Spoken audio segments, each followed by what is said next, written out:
So today we have with us Mr. Dinesh Sharma.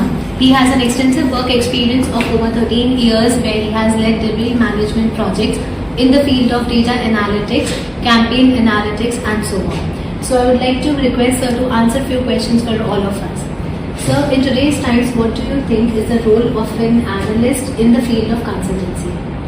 So I would say that is very, very important. I just had a session with the team down there where I explained the entire analytics spectrum. We talked about business imperatives.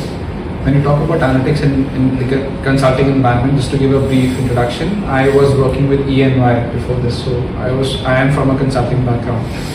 Identification of a problem and data, where it will going to come from, is very, very important. These are two start points. So if there is an analyst at the start of the identification of a problem, the problem execution becomes very, very simple because of 2 or 3 simple reasons. One is the analyst is able to identify whether this is a solvable problem within the given set of data or not.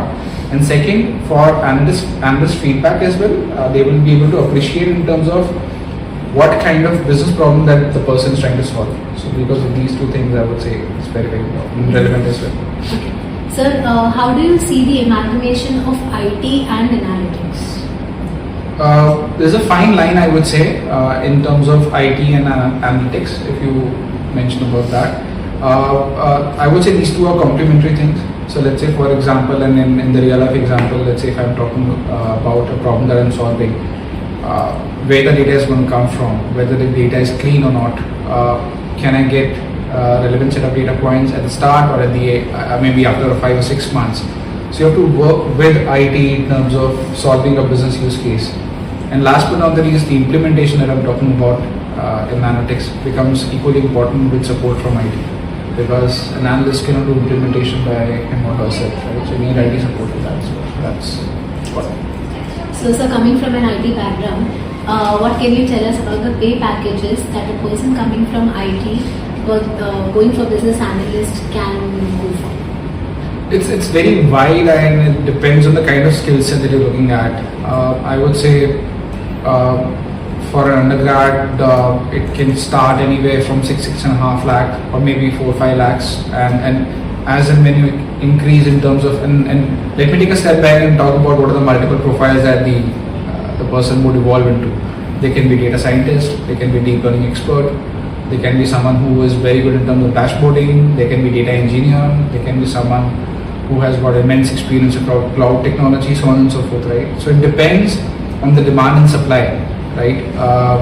But anyways, it starts from maybe, as I mentioned, 5 to 6 lakh, and it can go as high, and sky is the limit, I would say. So it is a very wide domain. It's a very wide domain, that's correct. Yes. So what are some imperative skills that any graduate who's aspiring to become a business analyst should acquire?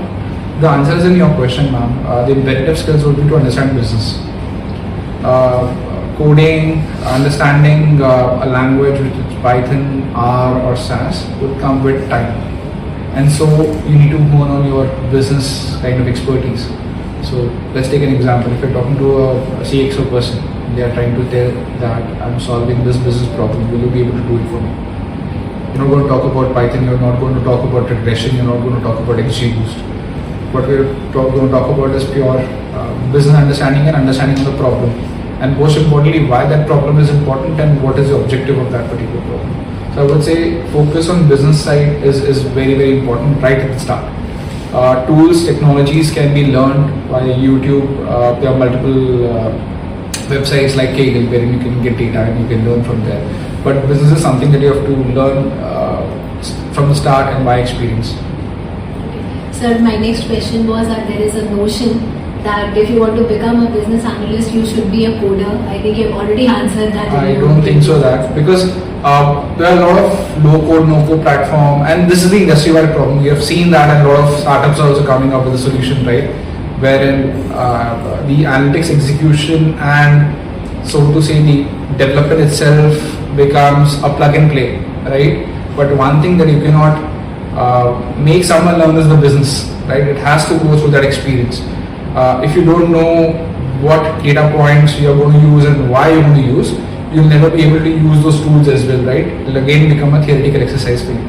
So, which is why again I focus on these things, that coding is not, it's important to know what you're into. I mean, I'm not no way saying that you don't need to know statistical concepts, you don't need to know what that tool is going to do, but getting hands-on experiences, I would say time, you have enough of time because you're just starting your career. There are tools available in the market that can help you with that. Sir, a last question. How was your experience at Vivekananda Business School? Very good, I would say, and I thank the entire education fraternity for inviting me over here. I look forward to share my inputs as and when it happens, and needless to say, thanks once again. Thank you so much, sir. Thank you, sir, for giving us your special time. And we would like to see you in future in collaboration. Thank you so much, guys. Thanks a lot. Thank you. Thank you. Thank you so much.